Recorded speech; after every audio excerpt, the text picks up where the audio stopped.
Welcome to the TCO Method, the only show focused on helping you massively increase your net operating income. I am Andy McQuaid, and I want to thank you for tuning in to this Tuesday edition of the program.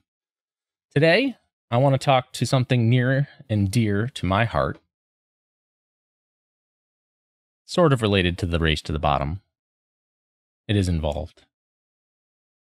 But I want to talk a little bit today about resiliency.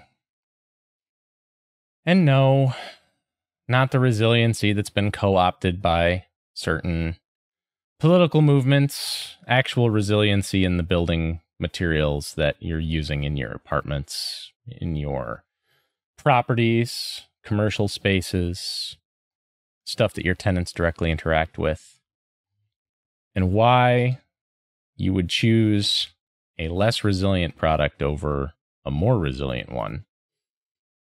Now, TCO Method looks specifically at the lifespan of the property and how you own it and operate it over time, right? If your plan is to only own a property for 2 years and then to sell it, the priorities on what's being chosen and used in the property change because the disposition plan for that property has changed, right? If your plan is to own the property for 20 or 30 years, then you should be doing everything in your power to maximize your net operating income during that period of time. That means you should be focusing on longer useful life, both before replacement and longer life before maintenance becomes necessary, before replacement becomes necessary, right? It would be nice to have fixtures that maybe lasted past a make-ready, or maybe even longer to a full-on rehab. Maybe it can survive for 2. How many apartments have we seen that are 50, 60 years old with toilets from the 1970s in them? I mean, some of those things are taking 7.5 gallons of flush, and they're still in these units, and they still work. I mean, yeah, they have flappers, yeah, they leak, and yeah, they use a ton of water, but they're there, they're functional, right? They're not pretty. They could be pink, blue. I've seen green. I've seen almond. Like, there's a lot of options there, but it's something that typically, especially in a lower end, maybe rent controlled or what do they call it? Rent stabilized apartments. It's one of those things that sometimes gets overlooked because as long as it's working and it's fixable, if it's not, it's easier just to leave it there and let it continuously cost extra money every single year, right? But really, when we're getting into a project where we're going to do a full rehab, where it's going to get gutted, maybe not down to the drywall, maybe not to the studs, maybe we're leaving the doors and the molding, but we're taking the flooring, we're taking all of the bath fixtures, kitchen fixtures, cabinets, countertops, carpeting, pad, right? All the nuts and bolts to modernize the apartment and give it that curb appeal that we want so we can get market rate for a B. Or, you know, if we're going to go one step down, we're going to look at getting it to a C, C plus level. The choices are going to be different because you have to be able to afford in your budget the amount of money that you're renovating this unit for, with the hope that there will be a recapture over whatever that useful life is. And maybe there'll be a couple years at the end where you actually make some money off of these upgrades that you're putting in, right? You don't want to spend $10,000 a door or $15,000 a door just to break even and then have to spend another $15,000 a door with no upside. Yes, you're maintaining it. You're making sure the quality of the property isn't going down. You're going to make money through depreciation and all the other stuff that goes into real estate. But wouldn't it be nice to do a rehab, do a renovation, do an improvement, spend some money on a capital expenditure, and actually make money on that over time, as opposed to just looking at it as an expense that you have to pay and checking the box that it's done. Like, shouldn't that be the goal? You want to put something in, you want it to pay for itself over time. You want to maybe take a couple of years where you're actually just tapping profit off of it at the end of the useful life. That'd be pretty cool, right? Well, how do you do that? Well, one of the ways is to not step over dollars to pick up pennies. Okay, well, what is that?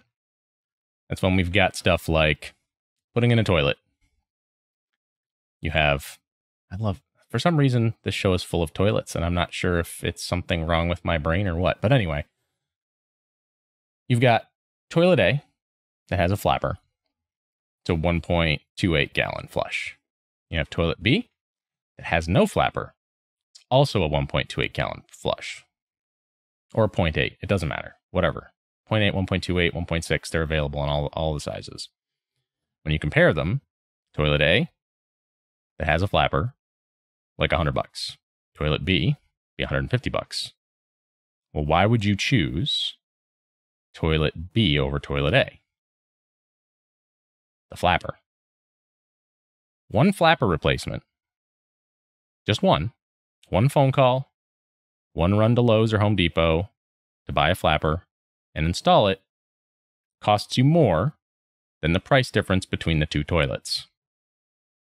If you're trying to convince yourself to buy a toilet to save water to pay for itself, it's not just in the water, because unless you're using a 7.5 or an 8 gallon flush, or even, the 3.5 or 4 gallon flush toilets from the 90s, the price that you're going to get it's not going to math out the way people think it is. Like, you can't justify that extra expenditure until you look at the resiliency of the product and you go, oh, my maintenance costs are going to be lower.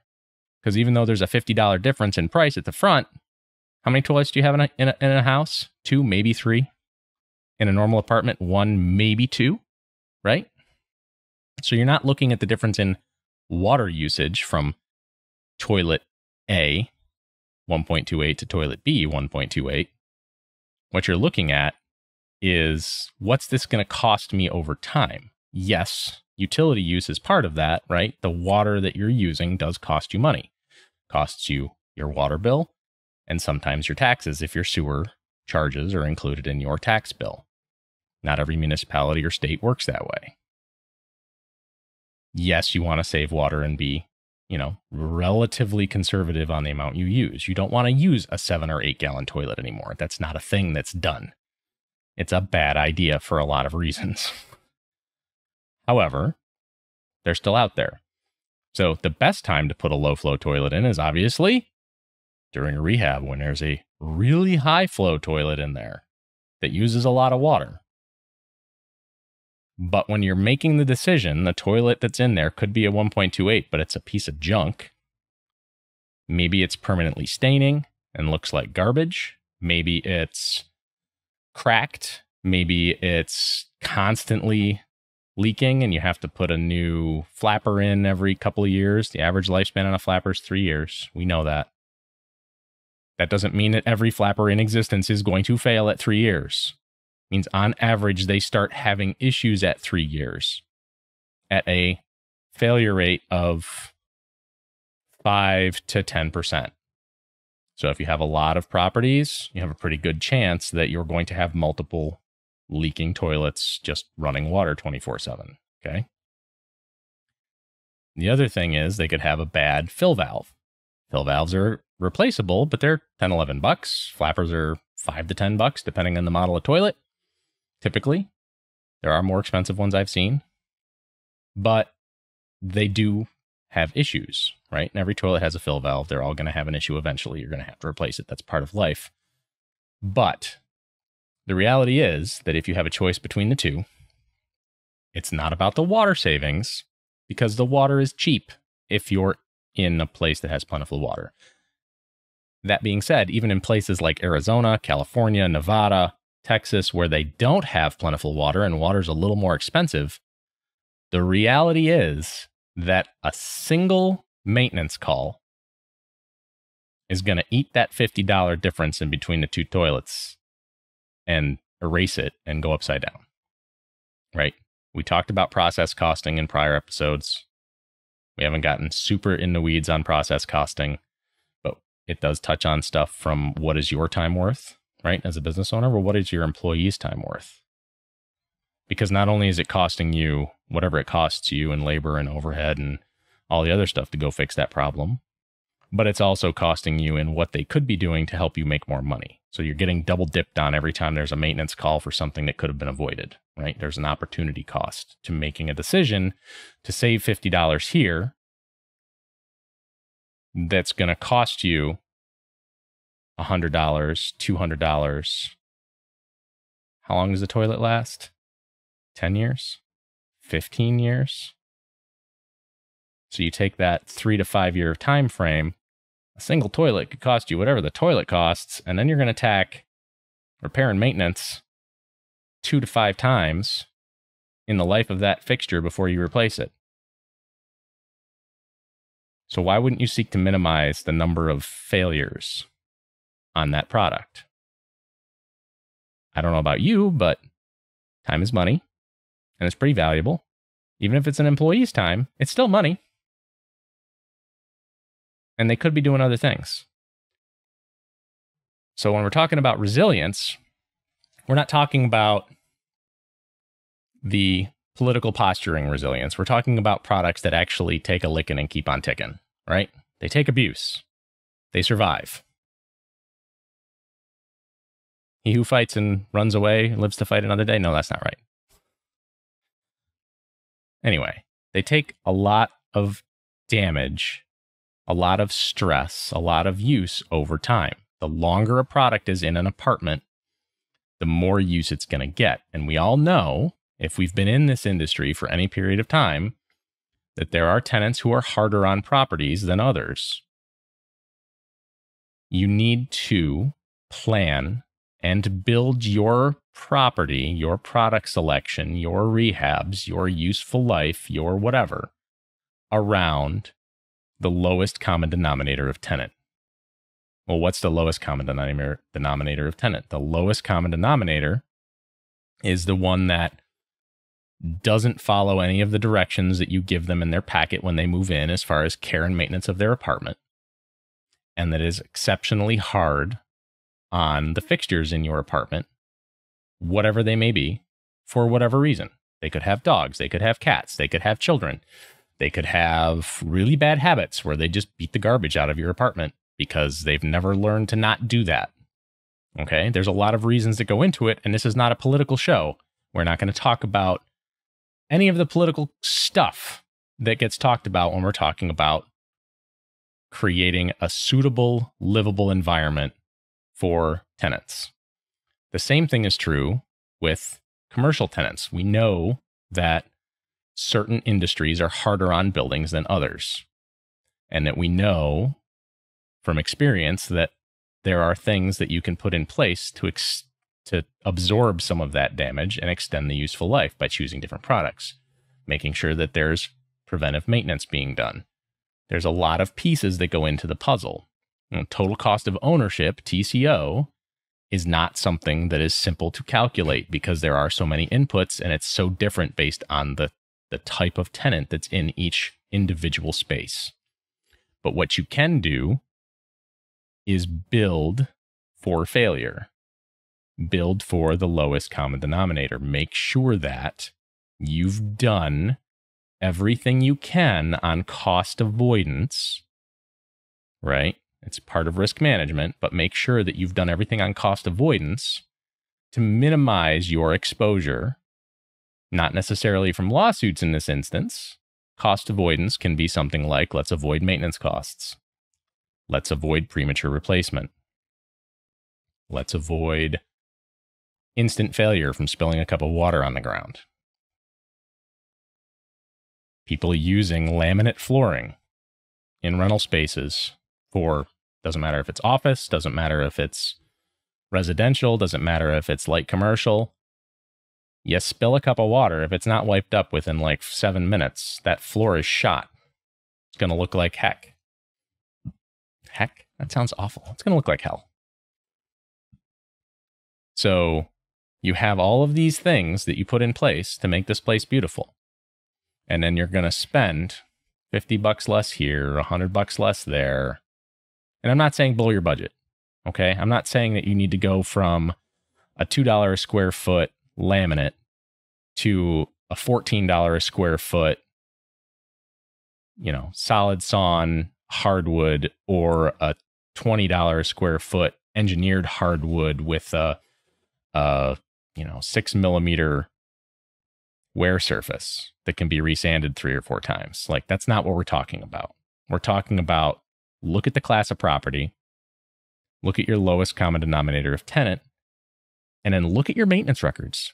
What dies the most? What things do your clients beat on the most that cost you money regularly that you can build around to reduce the frequency of maintenance and replacement? Flooring, carpeting, bathroom fixtures, cabinetry?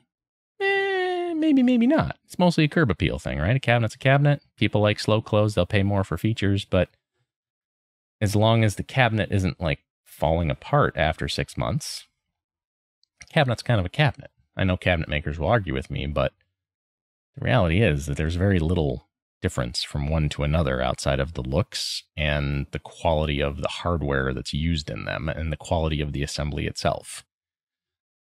They're not usually one of the most abused items. Yes, they get dented, blah, blah, blah. They get dirty. They get grease all over them if they're over the stove.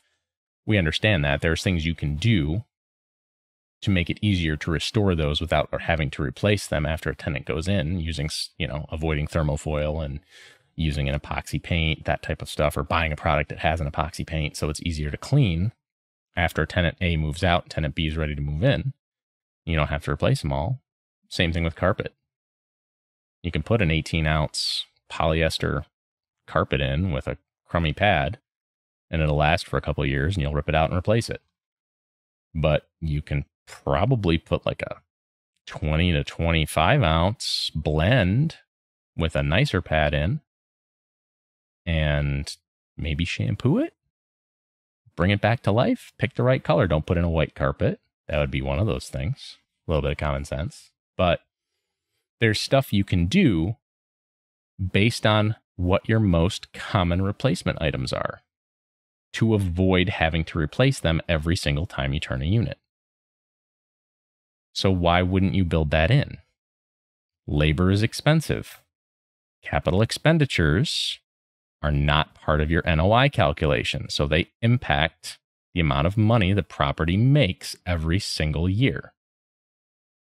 Why would you not seek to eliminate failure? Because of the race to the bottom. Because we like to step over dollars to pick up pennies. You're talking about an asset that's worth tens, hundreds, thousands, tens of thousands, hundreds of thousands, millions of dollars. And yes, dollars matter. Budgets matter. But ROI matters too.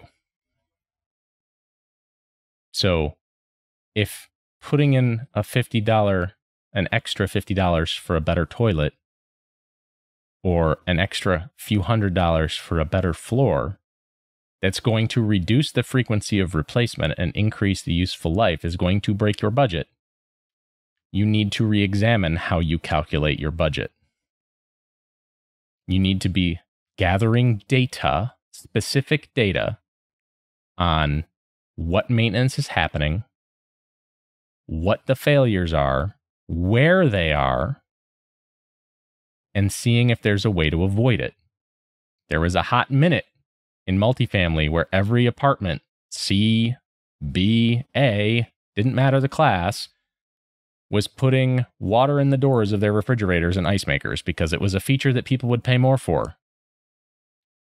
Until they figured out that the tenant pulls the refrigerator out to clean behind it or to get a toy, and they yoink the hose out from the back of the fridge, and it just leaks water everywhere. And half the time they don't even notice until the guy downstairs calls screaming that there's water coming down into his kitchen and the drywall's collapsing. A lot of property managers suddenly went, oh my God, why did we put water in these refrigerators? That's a great question. Why did you? But now it's a known point of failure. People don't do that as often anymore. Are there still apartments where they do that? Yes. There are now monitoring systems that will alert you to a tenant who has a water leak, right? Kairos is one of those systems. You put the sensors throughout the building, and if there's a water leak near a fridge, hot water tank, a toilet, a sink, an overflow on a tub, whatever, it beeps and it alerts whoever the manager is, whoever's signed up to receive those notifications that there is an active water leak. Is that the best way to do it? To pay more money to have a monitoring system to watch that? In certain situations, it might be, right? Because accidents do happen and it's still a worthwhile thing. Is your insurance underwriter going to give you a better rate if you do that? Depends on the underwriter, right? But we need to stop as an industry. We need to stop building for failure. We need to stop just accepting that we're going to have to do X, Y, Z and replace this part and that part and the other part every so often just because it happens. No, there's things out there that you can use now that prevent that. There's flooring with 20 mil wear surfaces that you can stick into an apartment where the tenants have dogs, and it will last for many years of useful life with those dogs.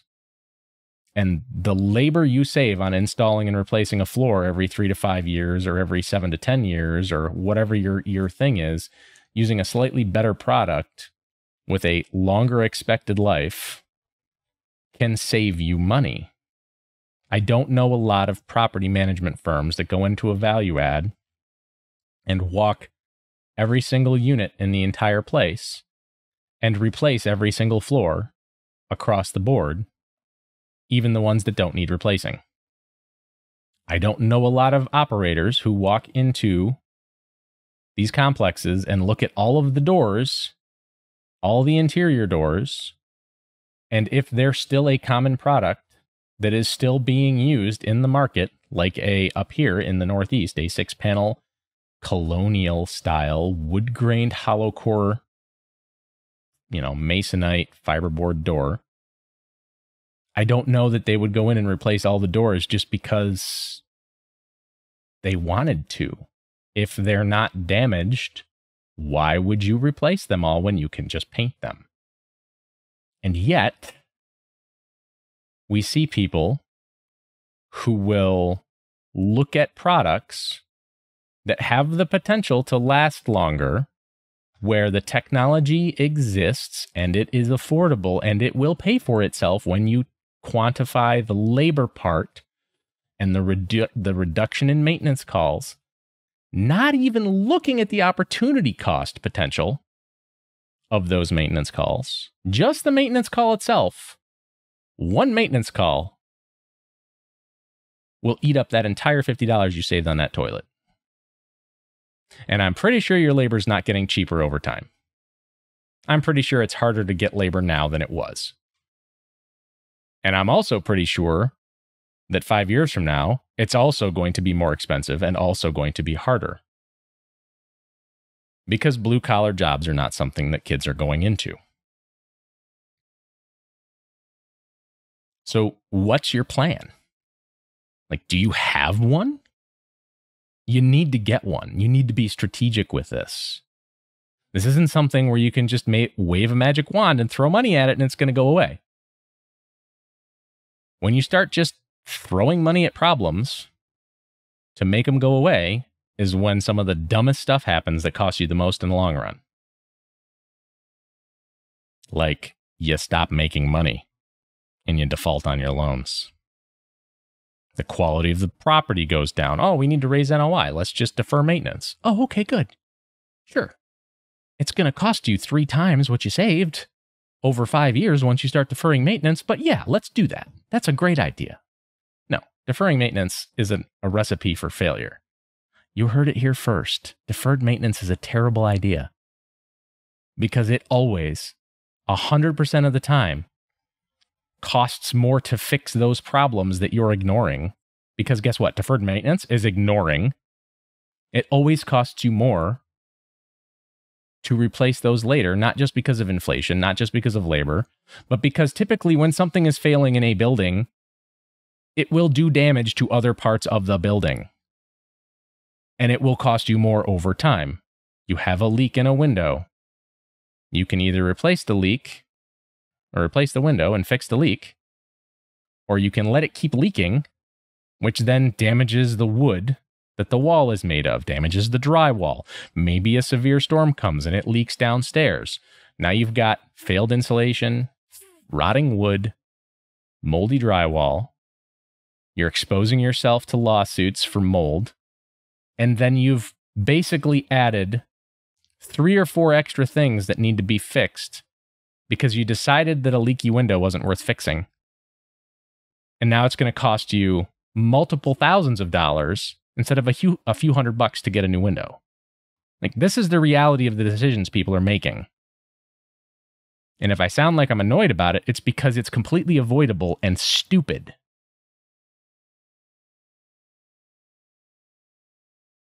Like I said, I say things that people don't want to hear a lot. And the reality is they cost money. And I think they're stupid because they're avoidable and they cost money.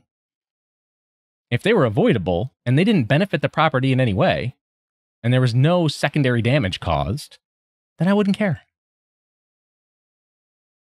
But the reality is that there's a lot of operators out there that just don't put 2 and 2 together because they think their hands are tied by their budget. The properties are given a budget by the home office. That home office's budget is flawed by its very nature because it's based on a fixed dollar amount that doesn't take anything involving ROI into account. The only time ROI is ever looked at is when they're doing a rehab on a property and they're doing a value add or they're doing a lease up to market rate project to add NOI to make the property worth more, to bring it up to market standards so they can get market rent, whatever. But why aren't they looking at it every day? Like, if you know, based on your records, assuming you have any, if you know, based on your records, that you are going to have, on average, X number of failures of this and X number of failures of that, and that they cost you this and that, why would you not look for a way to minimize not just the quantity, but the expense over time to return value to the property to raise your NOI? Because every single one of these little issues that happens costs you money. And the more issues there are, the lower your NOI is. And yet, we step over dollars to pick up pennies at the beginning of the process because we're worried about $50 to $100 on a budget, because we're worried about maintaining a certain number month to month so that we get our bonuses when we're managing a property. How about we look at what the real solutions are to fixing these issues instead of just putting a Band-Aid on it and waiting for it to fail again in 6 months or a year or 3 years or whatever it happens to be for that specific product? I would love to know people's thoughts on this because, as you can tell, I'm pretty passionate. I'm a firm believer that there are no stupid questions, only stupid people. Okay? And I mean that in the nicest way possible. No, I don't. I don't really care. There are legitimately stupid people. And they consistently make stupid choices, not just in their own personal lives, but in business. And usually they're uncoachable, and usually they're not willing to take any type of constructive criticism. But sometimes they need to. Just because it's been done in the industry for so long doesn't make it right. Just because something is expedient doesn't make it correct for that particular issue. I'm going to close out the show just reminding people that resilience isn't a bad word just because it was co-opted by a political movement, okay? Resilience is important. Not just personally. You've got to take your lumps and get up and keep on moving. But there's a lot of ways that you can build resilience into your operation. If you don't know what you're spending money on, you're doing it wrong. If you don't understand every single failure, how often they're happening, and where they're coming from, you need to. Certain tools that are out there for property management make that very simple. Because when you're entering a maintenance work order into the system, it's tracking and logging. You should, as long as the same categories of failure are being recorded, you should be able to go back and see how many leaks you've had, how many broken faucets you had, how many doors falling off the hinges you've had, how many door locks aren't working. All the different things that cost you money should be logged and recorded somewhere along with when they were fixed. Over time, even if you don't have prior records, over time you will build records that will show you where your failures are coming from. Me, I see failures because I work with a lot of different clients and I get to see their maintenance, I get to see their CapEx, I get to see their planned value add projects. I get to see all the things that they're doing, and I help to advise them as to things to maximize their net operating income and their return on investment so that they're minimizing the dumb stuff that starts after year 2 or 3 where stuff starts breaking and nothing's really in warranty anymore because good luck finding a receipt or getting that same contractor back. Okay? There are things you can do to avoid the same thing happening over and over again. You can control this internally by cataloging where the issues are coming from. And there are systems that do it for you automatically now. You need to learn to use those systems. If you're still using an Excel spreadsheet and you have more than 10 doors, I cannot help you. But if you have a system that automates a lot of things for you, like I recommend, because how much is your time worth? If you have a system that does automation, it should be capable of logging serial numbers, install dates, repair dates, maintenance dates, what the expenses are. It may not do process costing, but process costing is not a hard thing to do. Any M&A consultant, any business consultant that's done like Six Sigma or Lean or any of that stuff, they can tell you what process costing is and why it matters.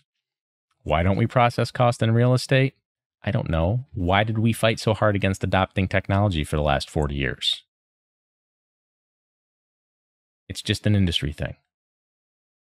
We just need to get past it. Thank you for listening. This episode is over. I'm off my horse. Send me an email. Let me know what you thought. podcast@tcomethod.com. Check out my website, tcomethod.com, andymcquaid.com if you want to find out about me. And please go to whatever platform you're listening to this on, whether it's iHeart or Apple Podcasts, Spotify, Stitcher, whatever. Leave a review for the show. Let me know what you think. I'll try to find it and respond if I can. If you like the episode, leave a note on the episode. If you're offended by the episode, leave a 1-star review and say, this guy's an idiot. What is he doing? He's telling me I'm stupid. I'm okay with that. I just want people to interact and hopefully gain some value, even if they don't like what they're hearing. Be safe out there.